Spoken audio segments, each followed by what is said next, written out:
Bonjour, hello. After a full, nice lunch, I'd like to welcome you to our symposium on learners' interactions at the computer. So there are 5 of us, 4 presentations, and this is the way we are going to do this. So I'll be presenting first, followed by Matt, and then Françoise, and Catherine and Marie-Josée, and then we have 20 minutes for discussion after the presentations. In between the time,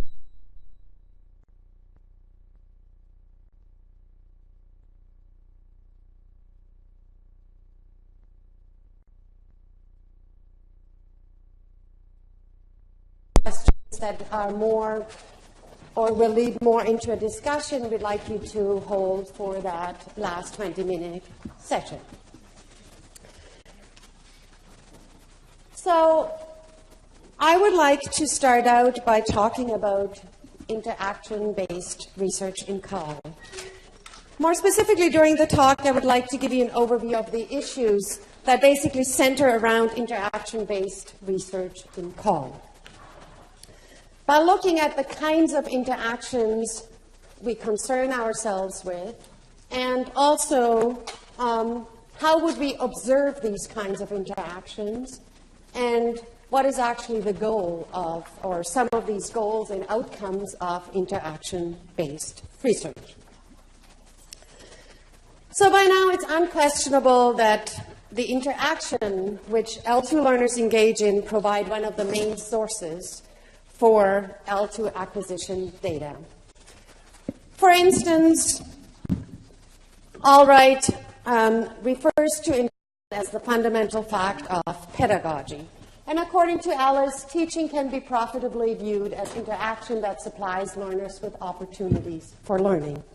Accordingly, research that examines the relationship between interaction and second language acquisition helps inform language learning pedagogy. Now, since interaction has been shown to be important for second language acquisition, as Caws researchers and Caws practitioners, we are interested in the benefits of the interactions learners engage in through language learning technology. So cognitive interactionist and sociocultural SLA theories have provided the theoretical background and departure point for interaction-based research. When we look at cognitive interactionist perspectives, interaction is the necessary mechanism for making language comprehensible, and the focus is on the nature of input and activities that are likely to prompt noticing of form and meaning mapping. Sociocultural theory, among others, focuses on the people and their practices that foster language learning, more specifically when they interpret and construct meaning during interaction. So clearly, learners' use of technology involves various forms of interaction. One of them is between the learner and the computer, and the learner and other people who are actually sitting in front of the computer and engaging through computer-mediated communication. So when we talk about interaction-based research, the methods in Caws generally manipulate the types of interaction in which language learners are involved in by focusing on aspects of human-computer interaction and computer-mediated communication. So the 3 central questions I would like to address now are basically, what are the types of Caws interactions that are of interest to us? How can we observe and collect data on these interactions? And what are possible applications, interpretations, and or outcomes of interaction-based research? With respect to the types of interactions, I am focusing on the 3 I chose here. And the first one is learners' performances followed by computer-generated feedback. And the articles I'm citing here is only a small selection of people who have worked in that area. So take them just as a sample. So that first type of interaction then Feedback can come from instructional materials containing explicit exercises aimed basically at providing learners with practice on particular grammatical forms and meanings with the intention to actually engage learners in focused interactions that illuminate their gaps in their knowledge. A second type of interaction occurs when learners ask for help in their comprehension and production of the language. And Matt will give us an example of that in his talk, where learners actually engaged with a learner corpus for their grammatical knowledge. So when we look at these environments or these interactions where learners ask for help, these interactions generally take place when learners ask for repetitions, modifications, or elaborations, and while they are engaged in meaning making. They therefore can be conceptualized similarly to the potentially valuable interactions that occur actually in face-to-face interactions, because these help tools we have available for these learners give them that knowledge of meaning they are after. Now, developers of Caws can either intentionally provide these opportunities by making these help options available for the learner, or we can also teach our learners or teachers strategies in how to especially exploit these kinds of tools. So our third type of interaction refers to learners communicating with other learners through computer-mediated communication. And Françoise will give us an example of this one shortly.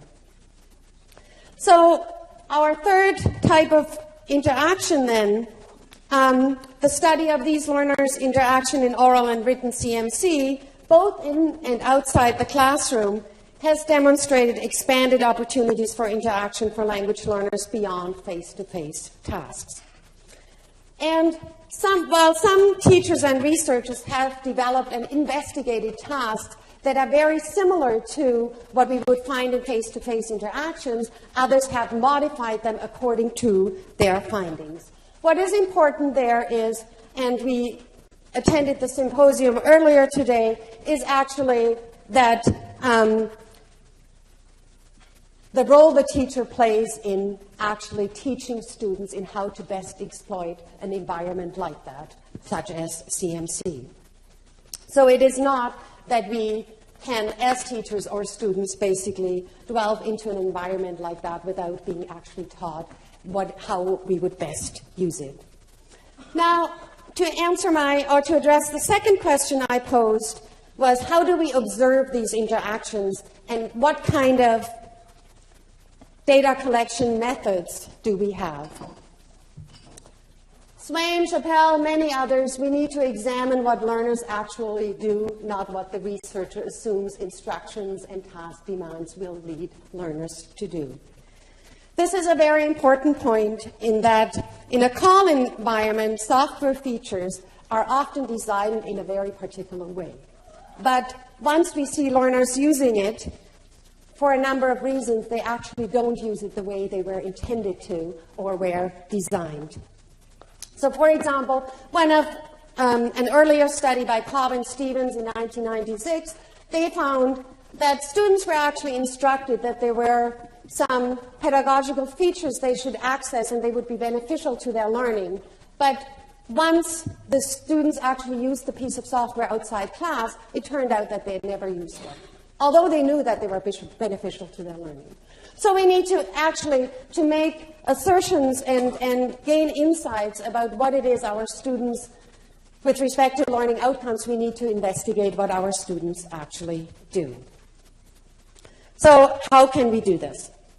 So the four main data collection or research methods in that regard are, the first one, data logs. And these are basically tracking procedures where we track learners, what they do. And the second one, then, video recordings, eye tracking.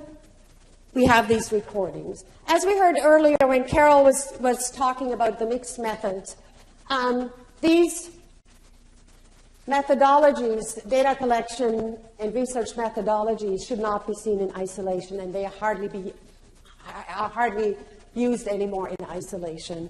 So, for example, data logs are often combined with eye tracking and other combinations, which I will talk about shortly as well. Why is that the case?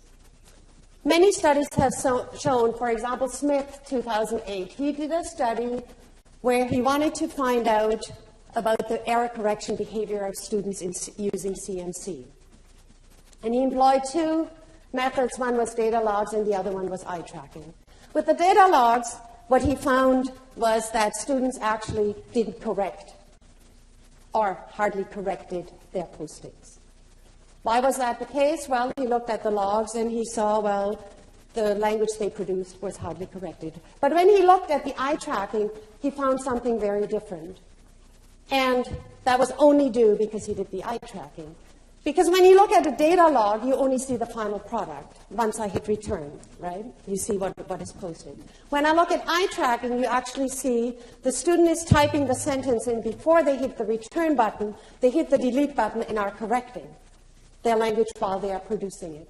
So something like this is only possible with mixed methods research, and that was illustrated with those two. Similarly, when you look at surveys and questionnaires, nowadays you will hardly find a study anymore where only surveys or questionnaires are employed. And Hubbard did a survey where he looked at journals, I think from 2000 to 2003 or 4, and found that actually only 15% of the studies on interaction-based research only employ surveys in isolation. Otherwise, it is a combination of quantitative and qualitative research methodologies, such as, for example, data logs combined with questionnaires. And finally, we have retrospective interviews and think alouds, something I like to use a lot in combination with data logs, because it gives you that nice balance of quantitative and qualitative research methodology, which Carol was talking about earlier today. So now, we answered the first two questions, or considered the first two questions, by looking at what kind of interactions are we interested in, and secondly, what kind of collection or research methodologies do we employ to actually observe students during these interactions. So the third one is looking at goals of interaction-based research and possible outcomes. So why are we doing this? What can be gained from this type of research? Well, one is we're looking at assessment of learning outcomes, meaning if I, for instance, have a learner interaction between the learner and the computer, and I, for instance, implement different feedback types, then I'm interested in finding out which feedback type actually works better. By working better, I mean, where do I see a better learning outcome? So this is one main area, and I didn't list any studies here, but naturally, this is one of the, I would say, the one which has the majority of articles in interaction-based research. But a second application of that interaction-based research is actually that we look at software evaluation and design. And as Hubbard and Colbert have pointed out about this and talked about the cyclical process of software development and then interpretation, implementation, and new evaluations of it, what we see here is basically that we often find interface issues which turn out through the research which are not beneficial either to the learning outcomes or don't work out for the learners at all. And this is something we gain through that research. The last area is the one, reuse of the data for a new learning situation. And what that basically is, and I will give you an example of all three of them shortly, is that you collect data and you use that data and feed it back into the system in your learning environment, but it has now a different application. And to illustrate that, I'm going to illustrate that with you in something I did recently for a research project. I was looking at preemptive feedback. Preemptive feedback, as opposed to reactive feedback, is basically that you tell the learner ahead of time of any difficulties they might run into. For instance, like in a face-to-face situation, you might say, oh, Joe, remember that dative case? They haven't said anything yet, but you remind them. And this is basically what this is. You don't need to speak German at all. There are words given, and students have to make sentences with that. But down here, this is what you need to pay attention to. It says, watch out for the following common errors. And then I list 3: word order, article, inflection, and possessive pronouns.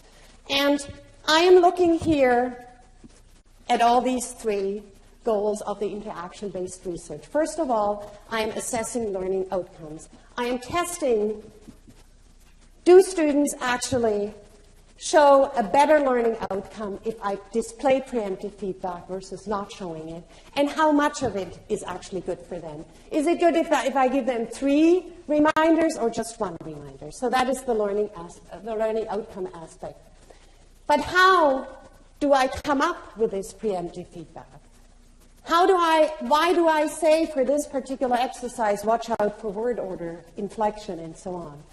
Well, what I did was, the system had been used or has been used for a good 8 years or so. And I took 5 years, and during those 5 years, the system was used by approximately 5,000 learners. So I took all their data for these 5 years and then generated for each individual exercise. I basically created a ranking of errors. So I knew exactly for this one, in Chapter 3, number 7, the errors that were committed previously by 5,000 learners ranked as such. And the top error for this particular exercise was word order. The second one was article inflection, and the next one was possessive pronoun. As a teacher, you might know some of these things intuitively, because based on your experience, you just look at an exercise and you can say, oh, most students will make this mistake. So I did it on the basis of the corpus I had. So this is basically an application of reusing data you're collecting, but then you're feeding it back into the system, and you see the cyclical aspect of it. Now I'm collecting again with the data on the already reused data for the first time, and I might feed it in again. Now, with respect to interface issues or software evaluation, what I'm interested in, and that one is linked here to the learning outcome, is I'm interested in, does it help students if I give them a whole long list of things they should remember when they do a particular task, or do I just want to give them one thing? How many things do you want to actually tell them? And what we found, the results of this research are actually given here. What we found was that there was a significant effect of that preemptive feedback. But it was even more effective for beginner learners than it was for intermediate learners. Meaning the learning outcome was better for beginners if they received it than for intermediate, but both benefited from it. And there were no significant differences whether I showed them 3 things or whether I showed them just 1 thing. However, statistically, there was no difference or no significant difference. When I looked at the numbers themselves, I actually found that beginner learners got better results when they just got 1 thing or 1 reminder, while the intermediate benefited from the 3. And that might have to do with cognitive overload, many reasons, and so on. But it tells you that when you look at something like software or interface design issues, what you might be doing is that for beginner learners, you might just display 1, while for intermediate learners, you display 3.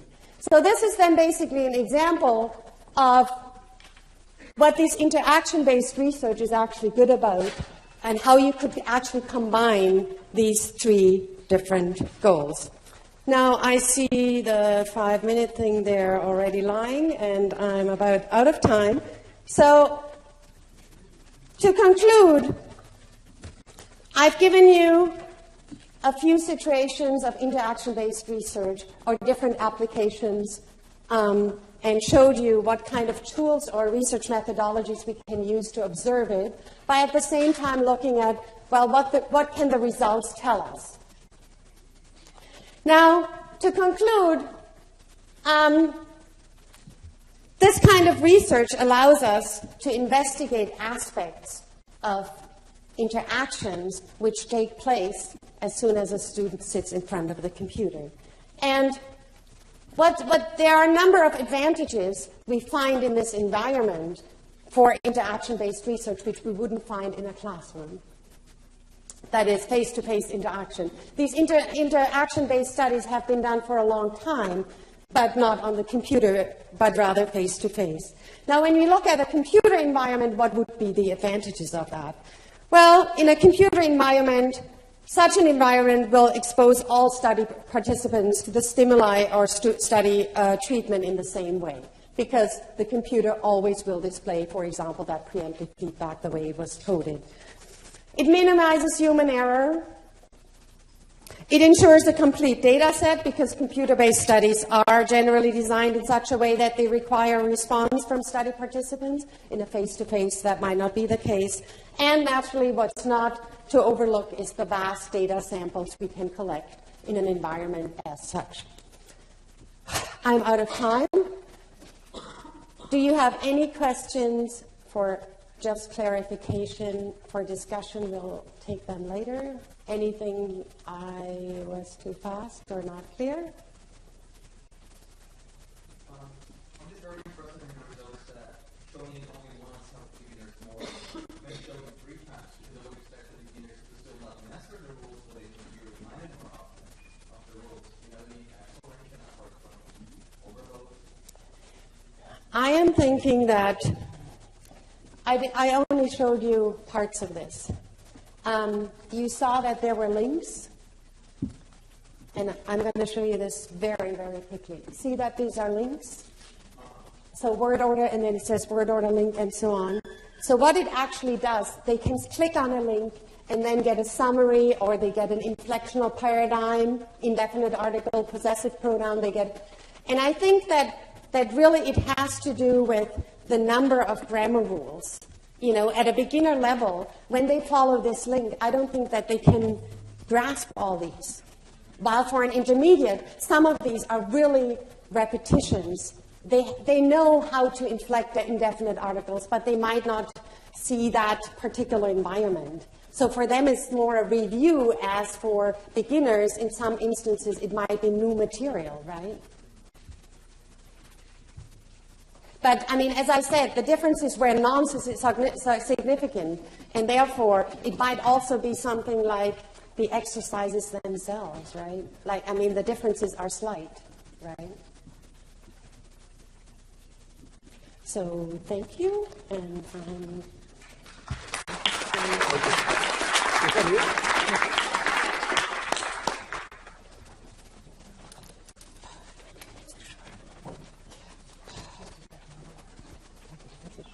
no, 20 minutes is short.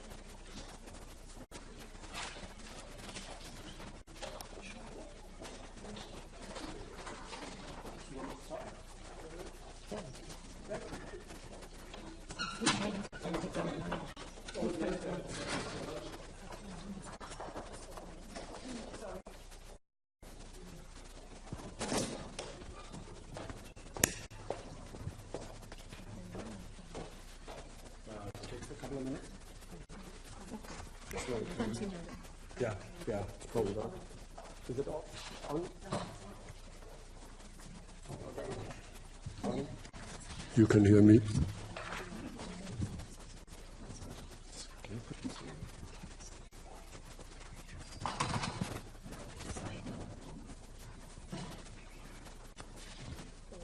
Great. Okay. Let's start this again. You set my timer here to stick to the 20 minutes. When I talk about interaction and viewing interactions through a kind of activity theoretical lens, there are plenty of different interactions going on between the various components of an activity system. The only one I'm interested in for the purposes of this talk is basically the one between subject and artifact. So it's a group of students interacting with corpus-based tasks and interacting with the corpora themselves. That's kind of, I thought I'd better preface this quickly. I'll introduce the course that, this is good. I'll introduce the course that is pretty much the context for the tasks I will be talking about. The tasks, the corpus-based tasks are called grammar reflection tasks.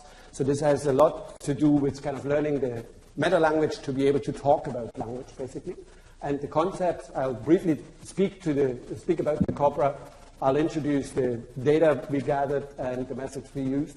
The two complex phenomena, variables we investigated were student engagement and language awareness, or perhaps even critical language awareness, and I'll attempt to come up with a few conclusions. The course is a German course at the 200 level, one semester. In each year, this is a long-standing course. It always attracts a very heterogeneous group of students. Murphy's Law, the smallest number of students we actually had when we ran this kind of quasi-experiment. Heterogeneous in the sense that students come in with very different prior learning experience from high school, from university. Some of them only have had 96 hours of German before they come to the course. Learning objectives are different, so students might be German majors, but they might just take this as an option or for whatever reason. The 12-week semester is split into 3 4-week projects. Each project has a diagnostic test, a grammar card, a grammar test, and this grammar reflection I'll be kind of talking about. The grammar reflection task. Here you've got the 3 projects. It's very kind of grammar-oriented, the whole written communication course. So the first project homes in on anything to do with the verb, the next one on a noun, and the last one basically on the rest. So that's adjectives, complex sentences, sentence structures, word order, things like that. The topics highlighted in blue were actually the ones chosen from the project for the reflection task. Other aspects of the project were done in the other tasks. You saw there the grammar card and things like that. What is important to note here, the corpora we used were publicly accessible corpora at the Institut für Deutsche Sprache in Mannheim, Germany. These are not corpora that have been compiled for language learning or anything. They're kind of genuine research corpora. That's what they're really meant for. We use them because they're nice and large. They're relatively clean because they've been in existence for quite a while and people have worked on them. And we also chose a subset of these corpora, namely the part of speech and morphologically tagged corpora. We're dealing with a grammar course, so this tagging, the augmentation, the additional information these corpora have enables users of the corpus to conduct basically morphosyntactic searches. So basically say, find me a passive construction without stipulating the lexical item they're looking for. The one corpus is pretty much consists of newspaper text. It's a large corpus, all of the Mannheimer Morgen, which is a local newspaper there. The other one is actually more interesting. It's smaller, but it has a wide variety of genres, text types, topics, etc. So you get nice kind of genre comparisons that can be pretty important in or for certain grammatical phenomena. What kind of information did we gather throughout the semester? We gathered all the output, and I'll mainly home in on the output analysis for the purposes of this talk, which is basically the written essays, the reports the students wrote in groups of 3 or 4 on their corpus searches. They had a couple of steps in the searches, tasks to reflect on, and then wrote up essays of between 1,000 and 1,500 words. We did conduct post-task group interviews in order to kind of ask about things like division of labor and what they thought of the whole thing. I'll talk about the classy later. That's the one that has to do with student engagement. It's a standardized questionnaire which we use there. So all in all, this is pretty much mixed method, I would argue, just kind of applying the different methods in parallel, not subsequently. What did we find? So here we're talking about student engagement, which is pretty much a kind of educational policy buzzword in a way, and this happened to be how we got the money for the project, basically. We kind of followed that buzzword and then got really interested in how much time did students spend, and you can see it's a relatively wide range. Because of the high workload of students, they would only work with these corpora as for these assigned tasks. They did hardly anything outside of the assigned tasks. They simply didn't have the time for it. Technical issues were hardly prevalent. Students really struggled with the reflection part of the corpus searches. They did not struggle with the corpus interface or constructing searches and things of that kind. What we really did with this kind of operationalizing student engagement was basically we borrowed the operationalization of student engagement from the NSE, the National Survey of Student Engagement, which is normally applied at the university level, so they do this for entire universities. But there is a classroom research version of that standardized questionnaire, which they happen to call CLASI, and we got the license to use that one. The CLASI has 6 sections. So it asks questions about what kind of activities students do in class and outside of class that have all to do with their learning and their engagement. But of course, engagement also happens at the cognitive level, so there are a couple of questions regarding that. Then general educational practices, which they couldn't fit under any of the 2 previous categories. Very important questions on kind of class atmosphere. How relaxed is it? How approachable is the instructor? How approachable are your peers? How comfortable are you kind of working with other people? And then in each of those standardized questionnaires is a section where you put in your specific questions, and for obvious reasons we chose to have questions that are specific to the corpus-based reflection tasks, and then some demographic information in there. The whole thing then kind of gets distributed online. Our version didn't look as nice. This is the one they have on the web there. So you gather the data immediately. The students fill this out online, basically, a bit like a quiz, really. You have the data gathered immediately, and it's also in a fairly processable, structured format. What are the results? Levels of engagement rose in all 4 relevant categories, which is a good thing. The CLASI was applied twice at the beginning of the term, basically asking questions about their previous experience with another German language course, either at high school or at university, and at the end of the semester asking about the current course they've just done. So we have seen risen levels of engagement, and we also saw the same thing overall. But when you do the kind of inferential stats, then you notice, yes, the difference is significant, but the effect size is relatively small. So just this one intervention of introducing corpus-based tasks in this particular course, this was the first time we did it, did result in a change, and a significant change, but a small change.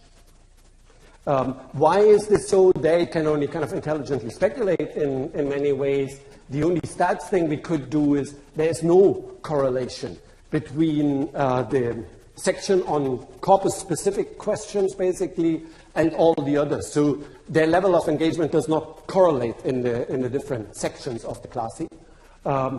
So it means there must have been other intervening factors, basically, which is not really surprising. I mean, it's a normal language class, so of course there are plenty of factors.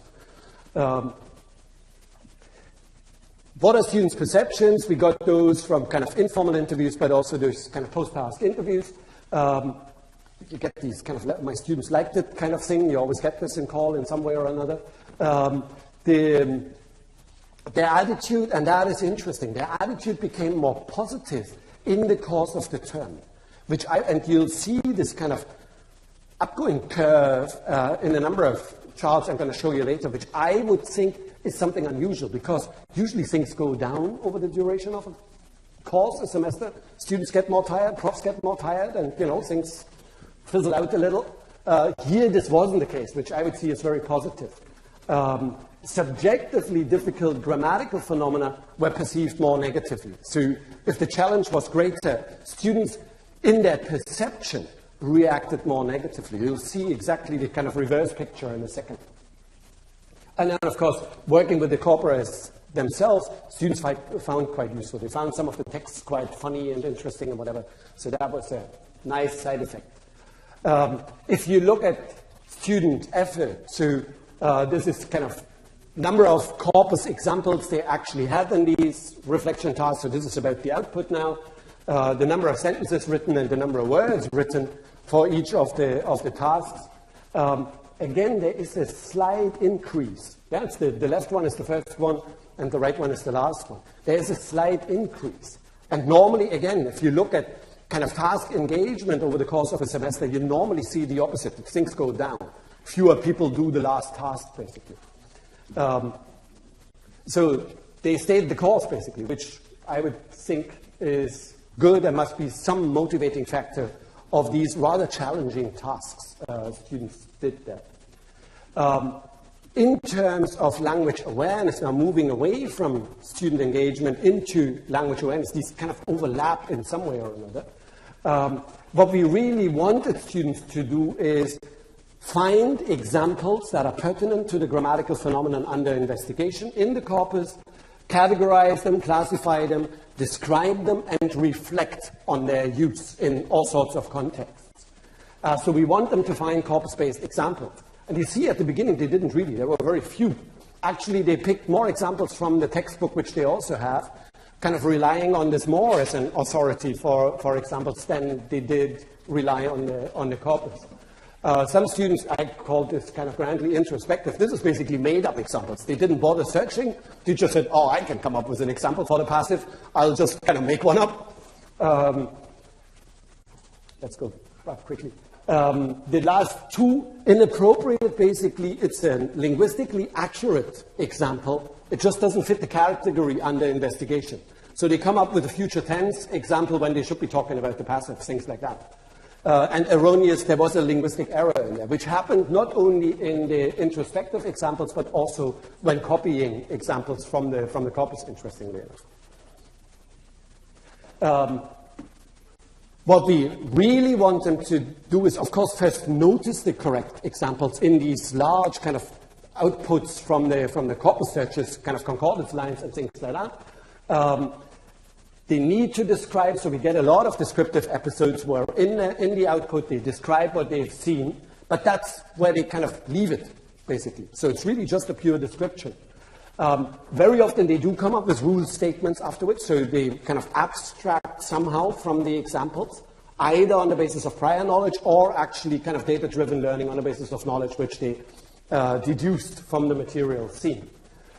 Very often they did what I would call classification categorization, so putting examples together in table format and lists and stuff like that and labeling it appropriately.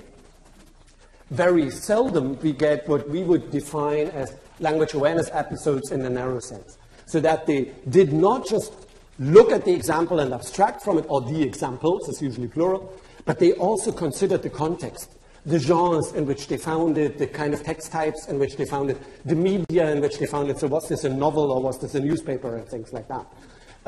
They did so fairly rarely. Why is this the case? I would argue it has something to do with the fairly high level of lexical complexity of these corpus texts. I mean, as I said, this is a normal research corpus, not meant for foreign language learners. Some of these texts are very hard to understand, basically. The students just don't have the vocabulary and sometimes also don't have the kind of morphosyntactic constructions there. So they were asked to gloss all the examples which they used in their reflection output.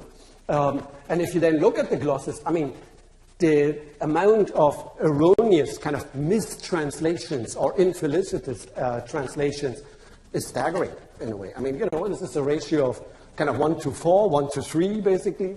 You find there very often. And that clearly at least tells me this is where they had the problems. That's why they couldn't get to the reflection level, basically. I've already said engagement levels rose. The integration of these corpus-based reflection tasks does seem to work. Students did report kind of, again, self-reports and perception that, yes, you know, this helps us to understand these rules better. And yes, we also learned something new. This wasn't just consolidation. There's also some kind of what people very often termed kind of deeper understanding, deeper learning. These medium-sized corpora, because they're quite old by now, they're kind of medium-sized in a way, has some advantages, particularly because of the tagging and the augmented information there. And, of course, some disadvantages. I already alluded to the kind of very, subjectively difficult vocabulary in many of these texts. But complementing these corpus tasks with L1 translation done by the students and accurate sourcing, which they didn't do really at all in the first corpus task. They just kind of copied these things and dumped them into the reflection output, whereas then they did kind of like corpus linguists would do, they kind of sourced these things properly and said, this is where this comes from, this is the text source, this is the particular subcorpus where this comes from. Already helped them a little with their level of language awareness, basically. It increased. So what's happening? I think, I have to preface this with one sentence. With my kind of grammar teaching, which I've done for quite a number of years, one of the first things I always explain to students is that there is a difference between learning and studying. And once they arrive at university, they should start to study and not just learn German. And if you study German, I believe you also have to be able to talk intelligently about that language in some way. So that's part of the grammar teaching process. So that's why I'm quite pleased to see that metalinguistic knowledge kind of is on the up with these corpus-based tasks. Data-driven learning requires considerable teacher guidance. So this is not something where you can just send students and so, whoop, here's the corpus, this is the link, here's your handout, just do it. They require a lot of guidance, step-by-step instructional sequences, and then later on detailed feedback. I think this was one of the main factors why you saw this increase from one project to the next, was the feedback provided at the end of each task, and they could then do better in the next one, and that was also what enabled them to stay the course, basically. Students need to come in with some kind of intellectual curiosity. There are some students, to be quite honest with you, that shy away from these very challenging tasks. These are not highly proficient language learners, and if they're then subjected to a wealth of linguistic input, basically they just kind of shut off. That happens. And if that happens, you don't achieve anything. But if they come in with this curiosity and are willing to accept the challenge, then I think you're getting somewhere. I was quick. Thank you very much. Yeah, any questions, comments, criticisms, apples, eggs?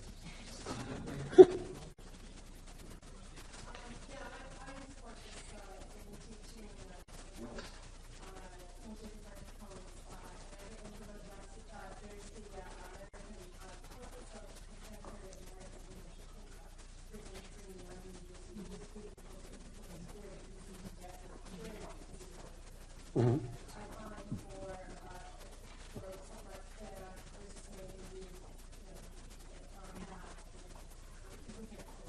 Yes, yes.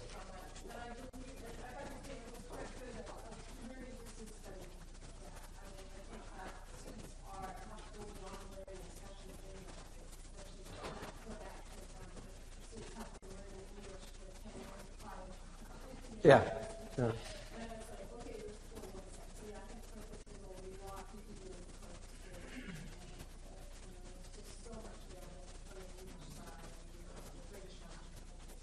Yeah, yeah. The only kind of, I don't know, desideratum, I would think, with these corpora, certainly for German. We looked at quite a number of them before we chose the ones at the EDS in Germany. There are some that have been compiled for language learners. So the kind of vocab level is appropriate, the kind of genres are more kind of age appropriate and things like that. But the search tools available for these corpora are not as good as the ones we had for the EDS corpora. So, you know, there are always trade-offs somewhere. You have to do good Canadian compromise, basically. You find one and say, all right, fine, that's good enough, and take that. There is still room for improvement with these corpora. On the kind of learning, studying thing, this is just anecdotal, but kind of from teaching experience, most of our students in German classes at the university are not German majors. They're very much used to accepting and kind of academic intellectual challenge. And they're quite puzzled with this pure training going on in some of our language classes. So they do wake up when you kind of pose them something more intellectually stimulating, where you say, well, you know, kind of ask them questions and not just, oh, you didn't get the ending right or something. This is, you know, I think that plays a large part in that. They just feel more, I don't know, respected, accepted. Yeah.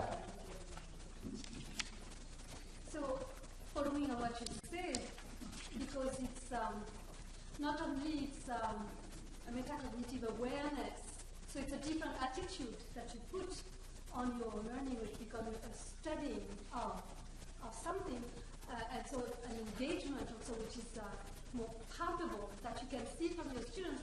I wonder if after that, when the students have finished your class and they pursue their studies in other disciplines, I would be very curious to see how their attitude and their way of studying and the engagement and their critical reflection also is transferred also in other disciplines, because you really transform an attitude of learning here with that type of process. Yeah, I don't.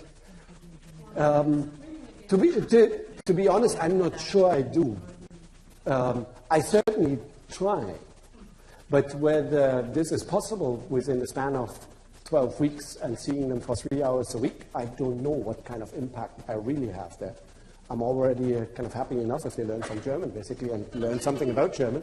Don't you think it would be interesting to see? I mean, we speak always of a learning experience is also a transformational experience, yes. You know, and in a way you are acting on an attitude in front of, you know, the act of learning. Again, this is just anecdotal, but I see many of the students taking this 2 or 3 actually do so in their first year. And then I do see them later in other classes. Very often I also teach linguistics classes.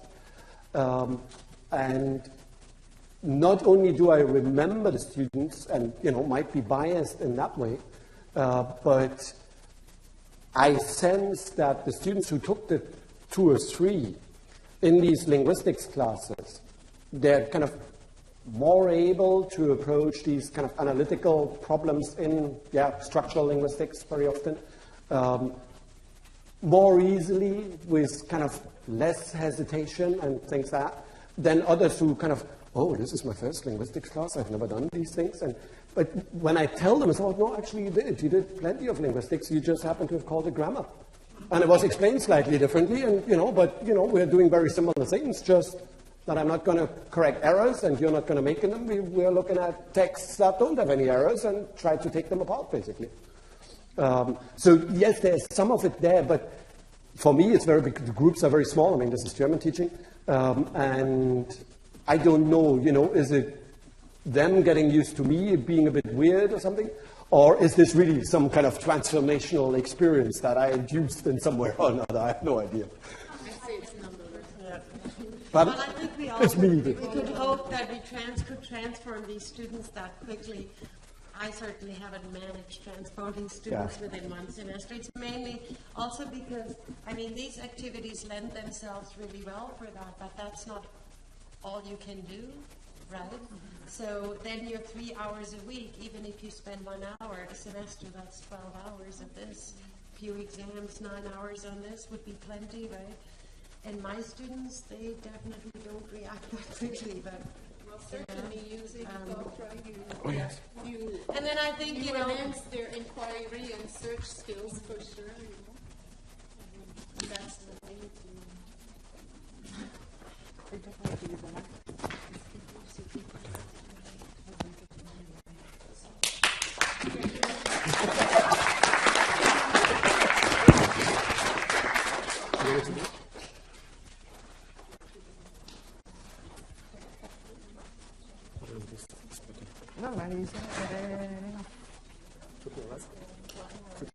Hein? On voit rien en ligne, comment ça?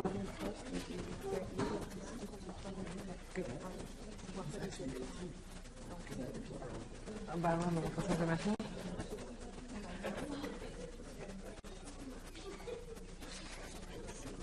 Ah ouais, non, mais là, après, il faut... Okay, so I'm going to continue on the theme of interaction, but from a slightly different perspective.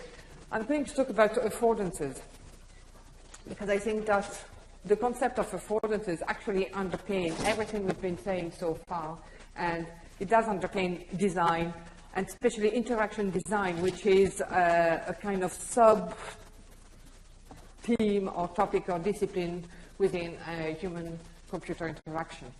And when I was, sorry, I'm quite jet-lagged, and I don't know how to use a Mac. So, talking about affordances,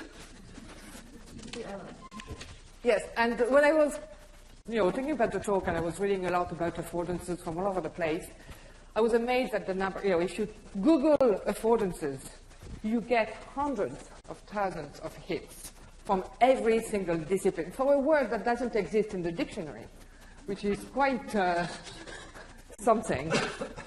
If you do affordances and call and CMC, you get loads. But I found this quote, and I was feeling the same by reading and reading. And Norman is one of those HCI gurus that has been written a lot about affordances, has been attacked a lot. But I thought that this quote is what I was feeling by looking at all the call literature. The amount of articles that I could cite loads, I won't do that now, but I have quite a list of people who talk about the affordances of Web 2.0 when they've designed something to the task. We're designing tasks that are going to utilize those affordances and so on. But very rarely is there a kind of a shared understanding of what is affordances. What are we talking about there?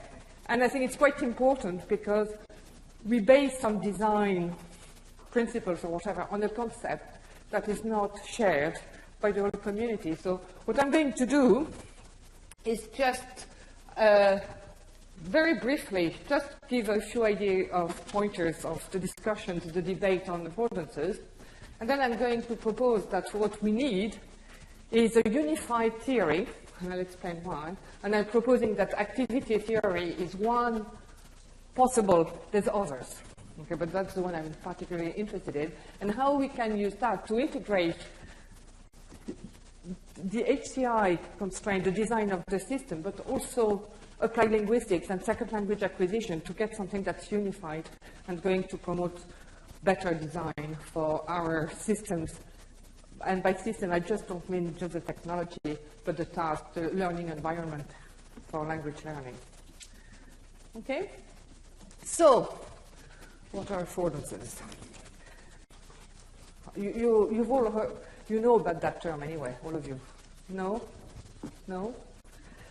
Well, it comes, initially, this is a term that has been coined by Gibson, who was what, and it's an ecological approach to visual perception, psychologist basically that was working on the visual perceptions.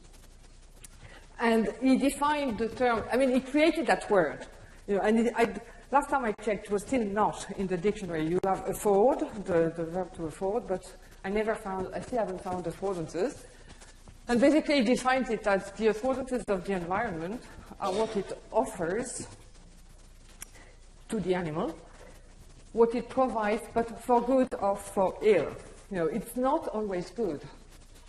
Okay, because we have this idea that the affordances, it's always something that is beneficial to learners or whatever, but it's not that simple.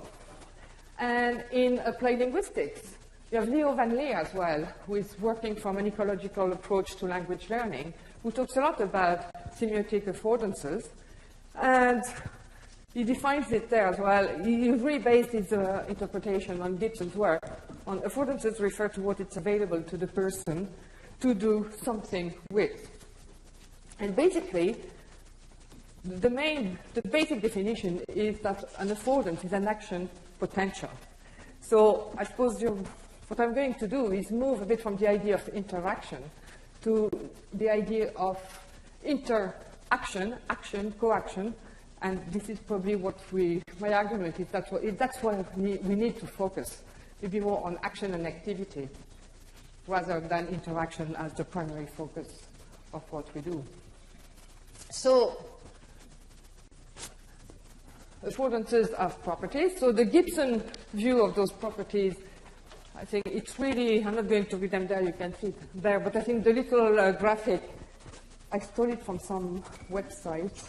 I think it's open source or, but I have the source somewhere.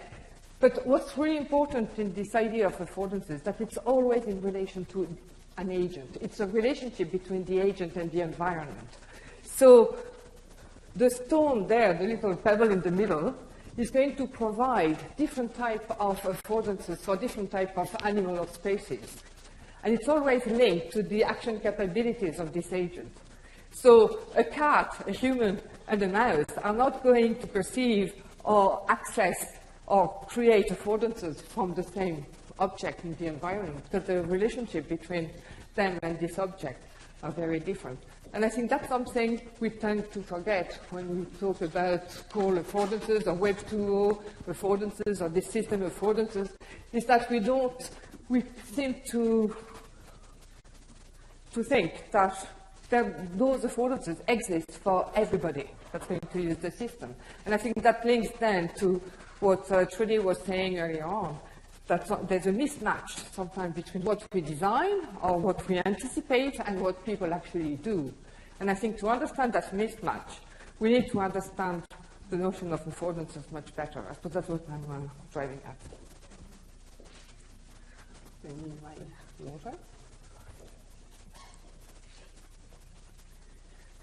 From a linguistic or language learning perspective, Vannier has kind of declined, translated those properties into linguistic terms, where it's the same idea, kind of action potential, relationship between the expression, the term, the communicative situation, and the user. And I think the last one is quite important, is that the affordances picked up serve the agent, depending on his or her abilities, and to promote further action and lead to higher and more successful levels of interaction. So I think the key term or the key notion for me here is that affordances are emergent. They only emerge when somebody is actively engaged in a relationship with the environment. So from the human-computer interaction perspective, there's been, the literature over there in that area is amazing. I mean, it's huge. But three names do come up a lot. First, it's Norman, whose quote I gave at the beginning. I'm not sure if you say Gaver, whatever, and McGuinness and Ho. And those, each of them is kind of criticizing the previous one. And it's all about, and they really took Gibson's concept and just applied it into interaction design and the design of computer systems, and especially computer systems for collaboration between people. And Norman, for instance, is saying that he makes a distinction between real affordances and perceived affordances, so those that are actually perceived. Gaver does something else, and he has, kind of identified 4 different types of affordance and their relationship with the perception, because it's the relationship between what's there and the perception of it is quite important. So false affordances is usually when the information about the affordance contradicts the affordance, or it's not. Sometimes if you have a sign, say push, but there's nothing to push or whatever, it kind of gives the false impression that there's something there, but it's contradicting each other. So the perceptive affordances, it is perceivable and perceived, I would say, by the agent and so on. So that's one of the, and then I should go back there. the other one, McGrenier and Ho, have kind of claimed at some point that affordances were completely separated from the information about it, but also from experience and culture. And that's where there's a lot of debate in the HCI community. I'm not going to go into that now because I think we could spend ages and I'm going to get confused myself. But in educational technology, I mean, people working in HCI and educational technology have started to develop a number of models as well. So this one from Kirchner and his colleagues, they've been using the concept of affordances for usability and utility studies. You know, is the system usable and is it useful, which is for learners an important thing. And they're discussing, they've identified the technological affordances, so provided by the platform or the system, social affordances, the situation, the communicative situation, and educational. And then you've also got Gronja Knoll, that some of you may know, I think she's from the Open University. And I found that this, she talks a lot about pedagogical affordances. I mean, that's something she has on her blog. And I think those two models are very interesting. But at the end of the day, they're still based on Norman's definition of affordances. And I think for Caws, they do provide some very useful pointers for design and to look at the interactions that are taking place, either between the learner and the machine or between learners or learner and teacher and so on. But I don't think that for the language acquisition part of things, I don't think they go far enough. And I think what we need is something else. And this is where I think activity theory has a lot to offer. And there's a big, not just activity theory, I read a very interesting article not that long ago about somebody using Merleau-Ponty schema corporel type of notion to look at affordances and saying it's not an affordance, it's not a potential for action, it's a potential for interaction, which would be very interesting for us to look at as well. Situated learning, I think propose offer a lot of possibility for that. But activity theory, for me, is quite, well, I'm a bit fanatic about it, and it's a bit of a challenge to work in that area, and it's quite interesting. But I think it's quite powerful, because it's one of those theories that kind of go away with the Descartes, and it's probably funny that it comes from a French person who's been brought up with the Descartes tradition of separation between mind and body. And I think activity theory goes against that, and ecological psychology, I think, goes against this dualism as well. So I think those theories are quite interesting, especially if you can bring them together. So there's different approach to activity theory.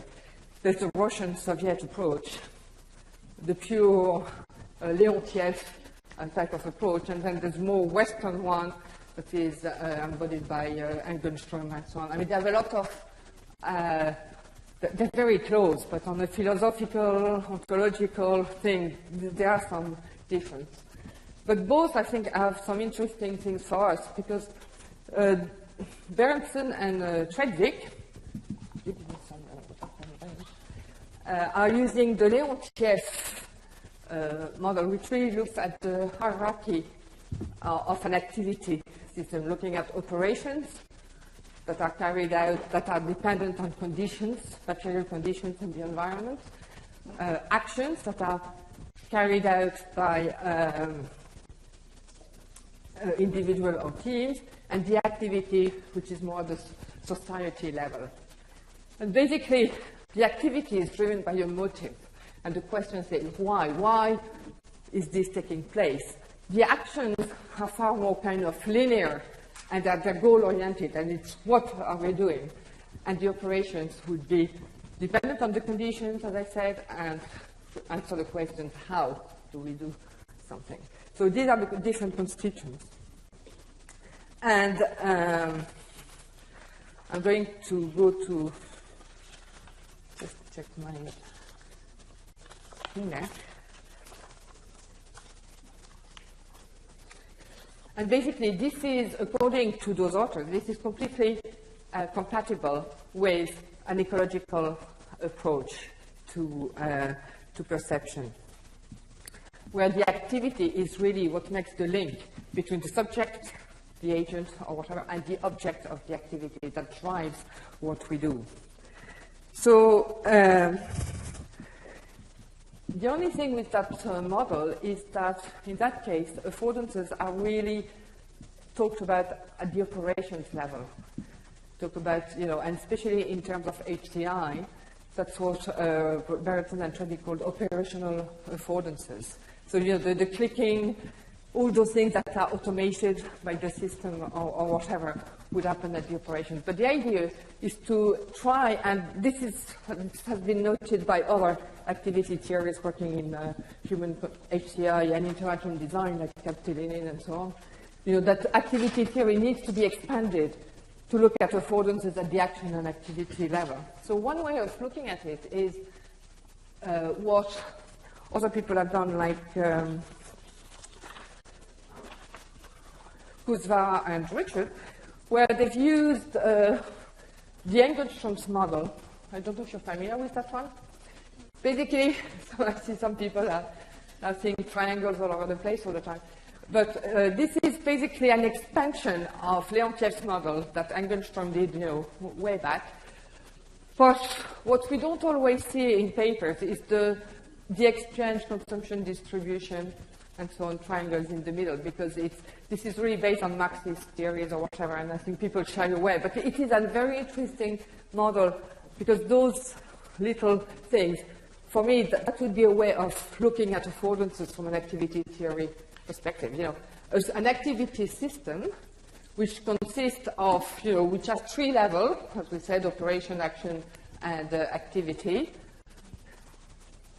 is also divided into nodes or constituents. And basically the top triangle in terms of education, learning, language learning, is what Engelstrom would call the visible curriculum. Subjects could be students or teams of students are carrying out some actions on an object that's going to be transformed into learning outcomes, and this is mediated by artifacts, tools, and so on. But very often I think that in Caws, and especially when we look at interactions, this is what we look at. We look at those actions, what happens there, what happens with the mediation, but we tend to ignore or forget about the bottom of the iceberg, which is the base, which is really the invisible curriculum, and that looks at all the rules, convention, and so on, that mediates the relationship between the subject, the object, the community, and also the division of labor, which is how people work together or not, the power relationships, and so on. Yeah? So looking at the affordances there, for me, would say that those triangle in the middle, consumption, production, exchange, distribution, which are kind of Marxist vocabulary or whatever, so it is a bit odd. But I mean, at the same time, I think it has some value. I think this is where we provide affordances. What are the exchange affordances that we provide, that the activity system provides, not just the system, the platform, I mean, of the thing. And one of the things is the question of contradiction. So between, as activity systems move or transform themselves, contradictions are going to emerge, and some of those authors are looking at those emerging contradictions to see where is the gap between the design that was done and what expected, and then what was actually realized by the learner. So if we look just to see how we could integrate that, because I know I'm really rushing through the theory because I probably don't have enough time to finish the flu. But how can we integrate this to look at design better interactions, or create, make it possible for affordances for interactions and learning to emerge as students engage in some language learning activities, and how can we integrate, analyze those interactions.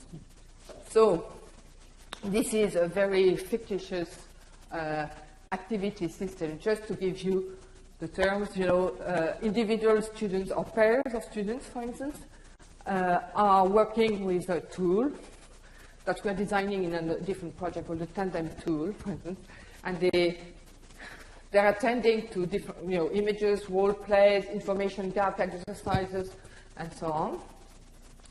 Their actions are mediated by tools and artifacts, so those tools could be language, or the main one would be language, L2 but also L1, methods, the Tandem tool, which is a platform we're developing at the moment, video conferencing tools, resources, and so on.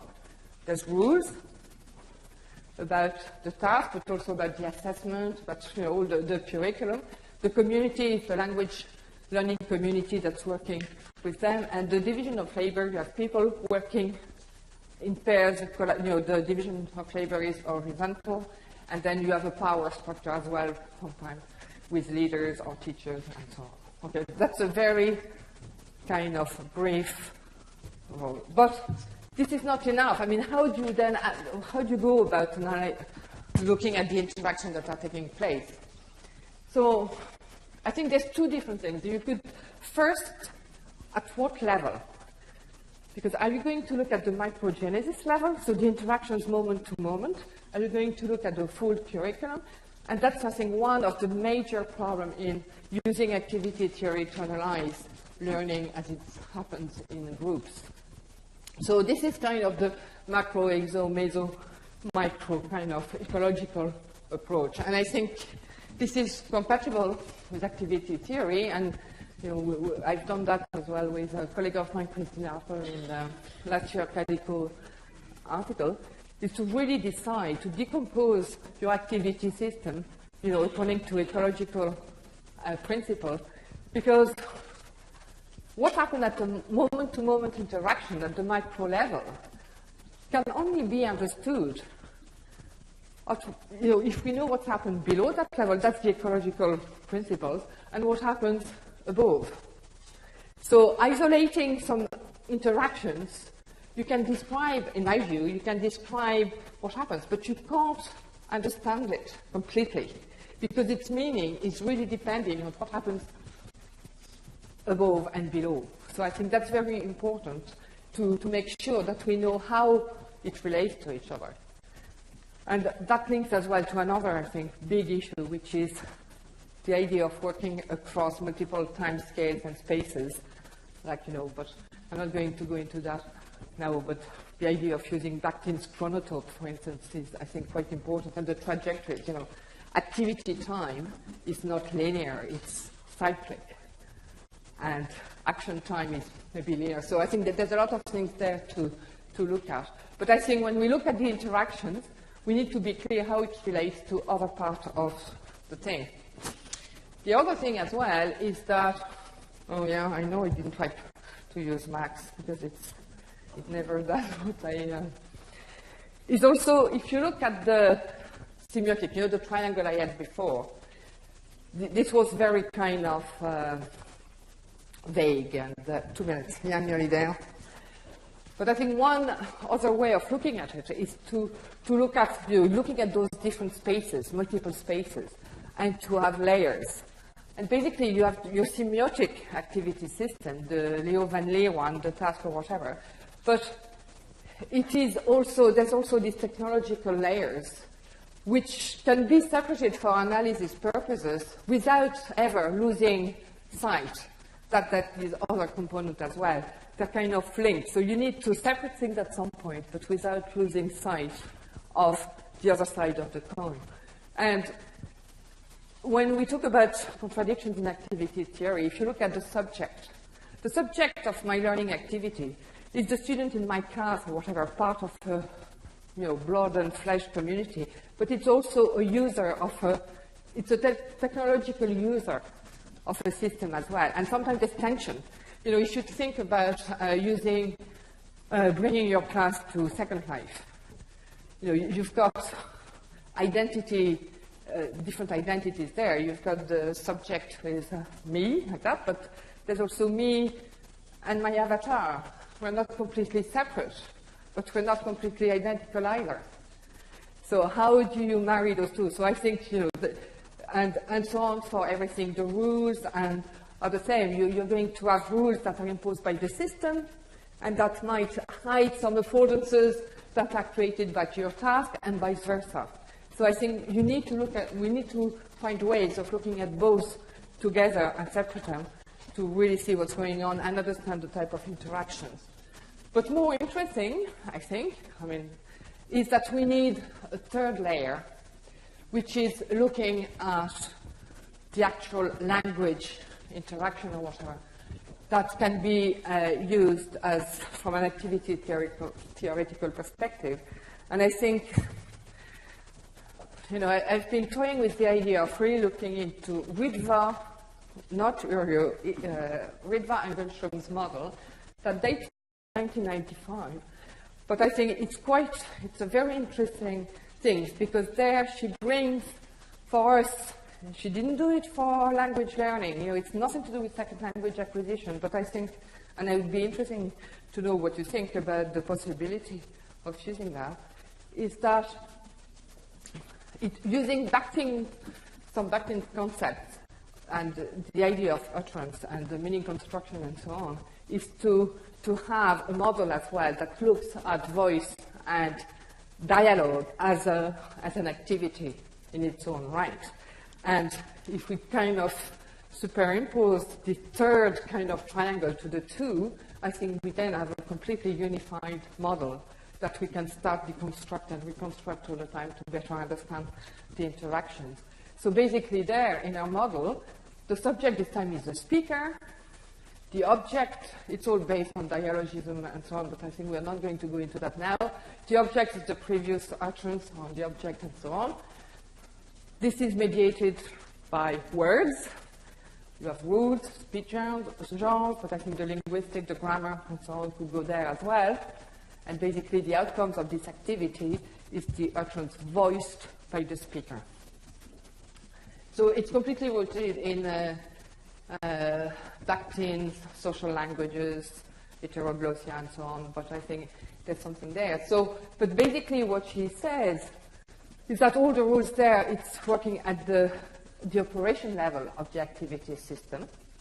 And if you think about, language acquisition or the production of forms or whatever, I think for me, I would think it is an operational, it's at the operational level. The actions, the voice action or whatever, is the communicative action, is what's going to transform the object into a new utterance and creating new possibilities for further linguistic development and so on. So I think it links quite neatly with Van Leer's idea. But then, at the same time, all that is rooted in the much more society context, which is the activity one. Okay, the community, the social group, and so on from there. So basically, what I'm trying to say here is that if we really want to, I think it's important to search for a unified theory and method that's going to allow us to look at a very complex system, because I think it's, Carol this morning reminded us that, it's very complex. But sometimes by reducing the complexity, by just looking at a few little things, I think we're losing the big picture, and therefore our interpretation will not be the best. So we need to find ways of reducing without losing the big part, and this is where I think that trying to use those approaches, and if we could experiment and collect data and analyze it, that's probably where we'll make progress. Yeah, that's a bit. Is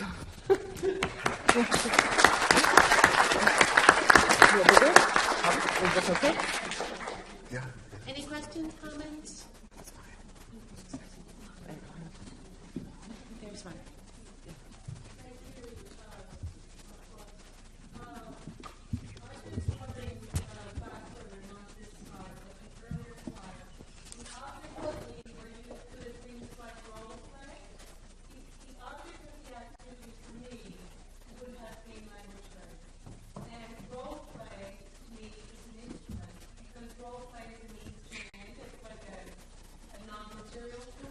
Yes, but I think that's why you need to be clear at which level you're looking at it, I think. So yeah, that's why I say it was a very crude thing. But I think I think one of the big problems when you try to operationalize activity theory is to define the boundaries of your activity system. And I think you need to be very clear which level you are, always to know, to locate. So basically, when you document your research, I think you have to say, I mean, that's my own, what are the boundaries of your system and how does it relate to another one? So in a way, the one I was showing there would probably have been at the meso level. So yes, at the macro level, at the societal, yeah, it would be language learning.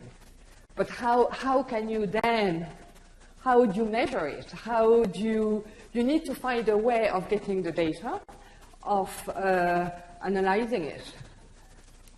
And I think most people in activity theory would tend to be quite clear about what are the limits, the boundaries of the system.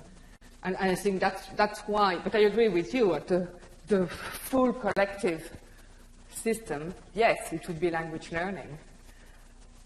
But if you look at the literature, the boundaries are very flexible, and that's one of the big issues. Like the same way that an operation is very often an action that has been internalized, because the operation becomes unconscious and routinized. And if the conditions change, it has to come back to your consciousness again. Like for me, I mean, the example I use a lot is when, I use a new computer. Well, here at least it's the same keyboard, but when I move from Ireland to France, to here or whatever, my touch typing goes all over the window. I have to, it's completely operationalized, routinized. I'm not even aware of it. And then the conditions change, and it comes back to the consciousness level, and it becomes an action.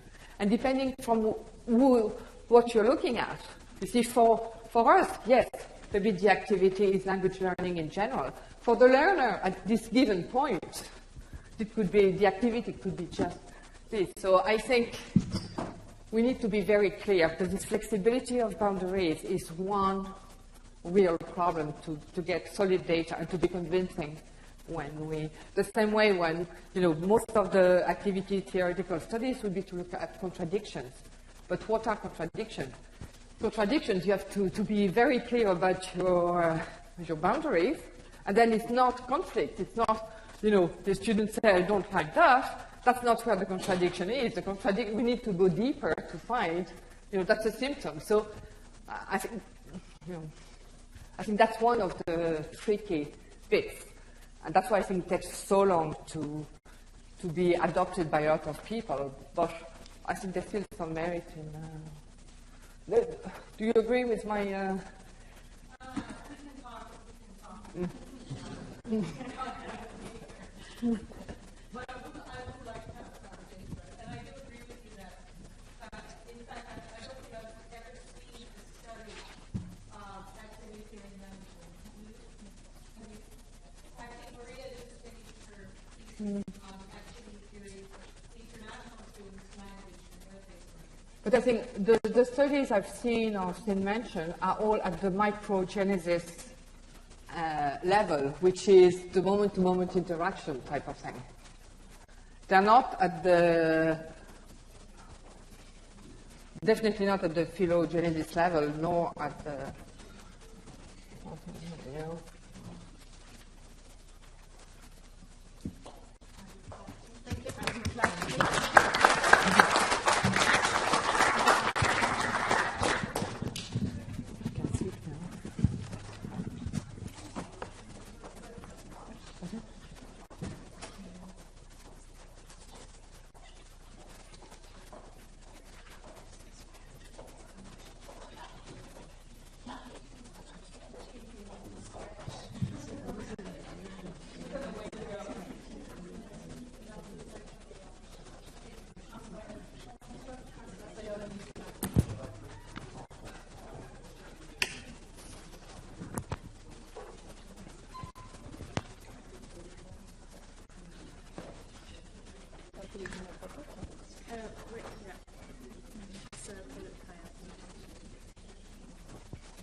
If you turn your head away, it'll be this loud.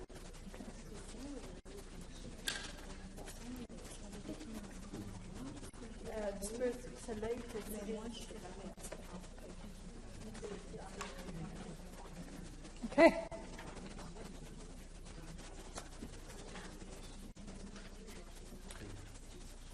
Okay, one last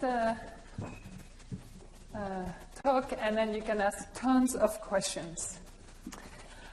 In the previous talks, I think we've seen clearly that successful integration of technology in language learning requires a holistic approach in order to fully understand what actually learners are doing when they're working with web-based technology. So in the next 20 minutes, we're going to explain the methodology that Marie-Josée and I are using to actually recycle the interaction data that we're collecting into learning processes. In order to do so, we will take you on a small journey from describing the data that we collect, the tools that we use, and the tool that we use to record or capture the interaction. And we'll explain how the data are being recycled into the learning environment in order to bring innovation to either pedagogy or learning or both. Now, we take the view, naturally, that computers now, and more specifically the internet, and I would say any internet-mediated tools, constitute artifacts that require cognitive and functional adaptation to the user. Now, when we're talking about functional, we're talking about development of electronic skills, for instance. So any skills that the users often already have in using computers or internet, etc. Now, research taking the artifact as a point of departure and focusing on how the design affects both the user and the task is not new in itself. And as you can see from the quote here, Norman, whom Françoise quoted as well, remarked that the better understanding of the role played by artifacts was actually critical to the improvement of design, so in our case, call design. This is an important concept for the development of call tool, and clearly we can't ignore the effect that new system or new e-learning task may have on learners at both a cognitive and functional level. Along the same line of thought, Felix in 2005 stated that research in call should also focus on the process of learning rather than simply outcomes. She pointed out, for instance, on the need to record what is really happening during an intervention, and Marie-Josée will give you example of intervention, as being as essential as actually studying the effectiveness of the tool. In the same idea, Fisher did a survey of computer tracking in call and concluded that computer tracking used as a method to obtain direct and objective feedback on learner behaviors while those users are at task was a valid ethnographic method to actually better understand how students use software as opposed to how we think they're using them or how we want them to use them. Emar in 2003 warned call developers against putting too much focus on the perceived technological potential, and we've talked about that this morning during the roundtable and in the previous talk. So in sum, by calling on the participation of all actors, and we're talking about learners and instructors, we can offer an attractive solution to call tool and task development. Don't you have my paper? That's okay. So actually, Marie-Jo, I'm going to give the microphone to Marie-Jo, and she's going to give you more detail on the educational ergonomic approach, which is the approach that we're using to collect our data and doing our integration. So I have to pass that to you. Actually, I'll leave it in my pocket.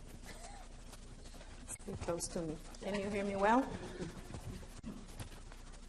This is a great collaboration I have with Catherine, so I have to say personal things about this. We share pockets, and then we share research grants and also thoughts, and but we don't share tools. I wanted to say that if Françoise tries to develop models, and they are inspiring, we try to develop resources to answer some of the specific needs of our students. And our students are French as a second language students, and in the needs emerging from Catherine's environment are related to the fact that she is in Victoria and there aren't many native speakers of French around, so she has designed and developed a library of videos that are annotated, that the students, that are authentic documents that students can listen and can go further in the understanding the language and the diversity of the language. And in my case, I'm dealing with advanced students, very advanced, almost bilingual French as a second language learners. And from previous corpus era analysis we have done with another colleague of mine who has worked on the development of this particular resource, which is a dictionary, Yasmina Milicevic. We have, lexical errors have emerged, and in particular those that are related with the knowledge of lexemes in depth. So all the lexical relationships surrounding the lexeme, such as knowing what the synonyms, quasi-synonyms, antonyms, and so on are, and also what we are referred to as syntagmatic relations.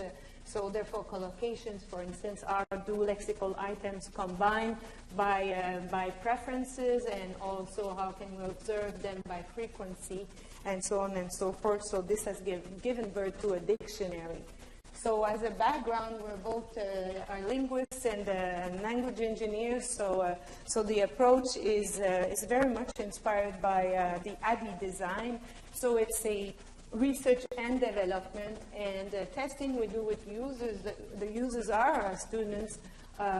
Actually, is part of the process of the design and the development. And the users, the learners are at the center of our attention, and they participate in this design from the start by analyzing their needs, and then by having them use and test the prototypes, and by designing tasks that are classroom tasks, that are authentic tasks, that we think the results we develop would be a good help, good support to do this. And why would we do this if there are other types of resources? It's because we have looked at other resources, and we found that there are some needs for more specific, more dedicated tools, and we happen to have the knowledge and the abilities to develop those tools. So I've mentioned those two projects. So mine is called, it's a dictionary, it's called Dire Autrement, Say It Otherwise. So the idea is to develop accuracy, and not only accuracy, but also flexibility or idiomaticity. So dire autrement is to be able to say things again, so to use paraphrases. And in order to do this, you need to know a lot about synonymy, and you need to know about collocation. So in that prototype, you will find not only 1,000 lexemes described in depth, but also some exercises on synonyms and collocation. And Catherine's project, Catherine can tell much more about it, and you can read the literature about her project and mine also in the references we're going to give you at the end. But Catherine's project is about filming people talking about their Francophone environments. It's live, and they're very nice videos, and they've been all annotated, so if learners can do searches for similarities or for expressions, and so it's also, but it's video-based, as mine is a different type of resource, a resource more for writing. Participants, I've described them. Tasks. So when we design, they're called usability tests. So we mentioned a little bit about usability, and utility. So how useful and how satisfied, and how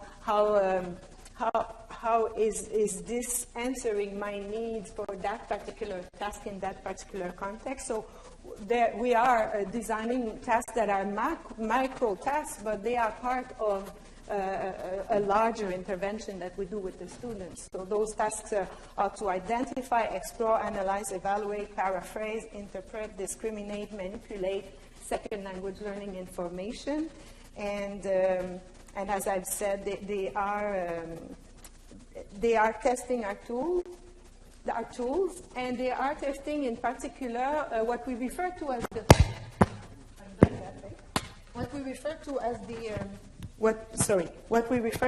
the quality of this interaction between the task that was designed for language learning purposes, the learner needs, and this tool that we're trying to improve. And the quality is measured by criteria, and those criteria used in interface design and web engineering are namely effectiveness, efficiency, and satisfaction. So by effectiveness, we are kind of measuring the quality and the quantity of input that the learners, the language input that the learners would produce, as a result of doing the task and using your tool while doing that task, or not using it, or in and off with the tool. And by efficiency, we're kind of measuring the process of the task. So the task duration, the time, and all the efforts that are visible that we can see because we record the interaction, and that we can annotate. So efforts and time and satisfaction, students tell us about their experience with the tool doing the tasks, and they reflect on that. And also we get another layer of information, and a very an interesting one by doing not talk aloud, but talk after. So once we have screened, the computer, once we have recorded the process, the task process, we ask them to look at the task and to explain what they were doing, and that confirms or not some of the inferences we had when we analyzed the videos. Yes? Data selection. We're there. So I'm going. I'm not following the slides. I know what I want to say. So how do we do this one in the case of this particular intervention, and the way we develop and we psychically improve our tools is we video capture the learner task tool interaction. So we use talk, I would say talk after rather than think aloud, right? So they impede less on the action. You do it after, quick though, right after, because you don't tend to forget, oh, did I have the word in mind or did I not once I looked in the dictionary?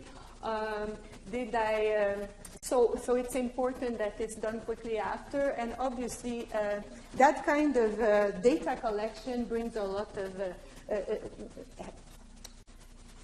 can be overwhelming. You can very easily collect too many data and feel very satisfied with that. Wow, So you've got to discriminate also, and you've got to select some of the parameters you want to observe. So for instance, if for you efforts, some types of efforts are more significant because this observation of this kind of effort will help you improve your tool or think better about your task, then you want to focus on them that time where you analyze your data. So same with talk after protocol. In the case of my research, I've done a little bit, and Catherine is very good with focus groups. That's how she also gets another layer of information from the student, but I found that they were very heavy to listen to those talk after, and that the students need to be trained to do talk after and talk aloud by all means. Post and pre and post reflective tasks. When you design the tool, you also prepare the students of using the tools, the intervention, and I can see her in the room here. I'm working at the University of Ottawa. It's very difficult to be in your classroom to actually measure, and so you've got to have a nice colleague who's actually teaching an advanced vocab class. My colleague Laura Ambrosio's classes there, I've kind of developed an intervention that fits well in the way she talks advanced vocabulary, and that's how it was done. And Catherine did the same at her university also in the context of a course. Was it on writing or no, listening comprehension? Yeah, second, advanced as well. So pre-task to prepare, obviously, the students to use the tools and also to let them know about why we have these initiatives. And post-task that are very reflective and that inform us quite a lot about, the first question we ask them often, the students, is, what have you done? What do you think, and sometimes they don't know. So if they don't know, there's a problem with your task, I don't know, I'm not sure. It was kind of sort of writing words within a text, and then we're like, I've got to make sure my task, is an authentic task here, and I've got to talk with the students and the teachers. So you reevaluate not only the tools, but also the task, and then you talk with the students more and you know more about their needs. Anyway. So data analysis, I've mentioned it. We have some technology used for usability tests that enables us to actually capture the screen and then annotate and quantitatively analyze those efforts, for instance. And for instance, in the case of the dictionary, an effort would be consultate, using one of the functions of the dictionary, looking for synonyms and reading a definition. So all those are tags, are efforts. In the case of Catherine, for instance, efforts, well, there's lots of navigation involved there. So there are moves or observable actions and paths that we also look at. So I'm going to pass on the microphone to Catherine. Okay, so now what do we do with that data? And when we started, we talked about recycling. So I'm giving you here an example of a full cycle of evaluation that we have just done at UVic in a case of an introduction to French linguistic course. So why did we use the video Franco 12 as one of the tools? Is that one of the units was actually, no, I've got 2 minutes, it's because you talk too much. One of the reasons was that one of the units is on register, and being able to make the difference between familiar register and formal register. And within the site that we've developed, Franco 12, it's all spontaneous speech. So there's a lot of familiar, and because there's people from Quebec, people from Senegal, people from France, people from Île Maurice, then students can actually compare and contrast. So basically, that was the idea of the task, and Françoise gave you this mediated activity figure, and actually what Marie-Josée just said when we asked the student, what have you done, and they cannot tell us what they've done. This is clearly a failure somewhere in that triangle where the task is sitting somewhere as a satellite, but it's not actually integrated within the learning environment. So that's where we're trying to focus. So very quickly, in 1 minute, on the top you have the three, the way the evaluation was done. So the pre-survey, the online survey, and that's to go back to what Felix was saying. We need to know who our users are. And I want to know what they use in terms of technology and how they, what technology they feel confident with. So in the last intervention we had, for instance, it's during one of those surveys, during the focus group, that the students told me, why don't you site look like YouTube? That's what we like to use. So I said, that's a good idea. So we actually recycled. When you think of the focus group, once we do the discourse analysis of all the comments that we get from the users, we can see how we can recycle the data into redesigning the system, but also into redesigning the task and rethinking of the role of the instructor and the role of the task within that sort of mediated activity. And that's really important, because what we realized the first time is that the task was done within the course, but the instructor completely ignored the system inside the course. So the students, when we asked them, what do you think we did? They told me, well, we were evaluating your site. Well, actually, the intention was to give them a learning task. So we'll see what we get this year.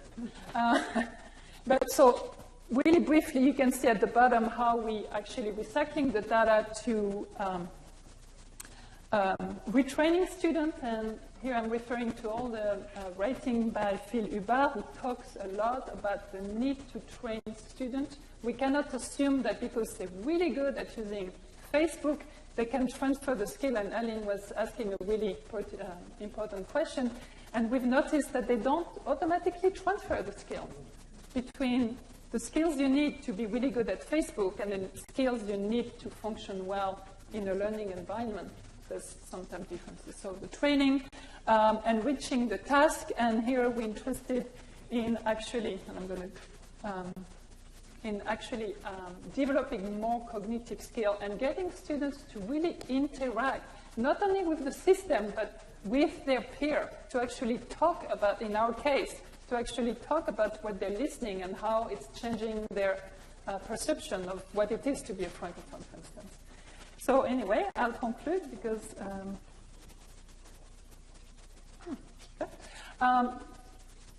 so we really believe that this recycling of data is a good, innovative way to actually create what I call a balancing act between the learner and the system. And I should say the learner, the instructor, and the system. And it's also, when we were thinking of what we've collected and when we were observing students this term, I noticed that it's actually a good way to rethink the concept of autonomy as well. And I'm not talking about autonomy, putting students by themselves in front of the computer, but being able to reflect and to be really highly critical about what you get from the internet. So being self-sufficient and thinking at a meta level. Because ultimately we want our students to, we don't want them to just do what we're telling them to do. We want them to go beyond what actually we're expecting of them. And I think I'll stop here and open the floor to questions.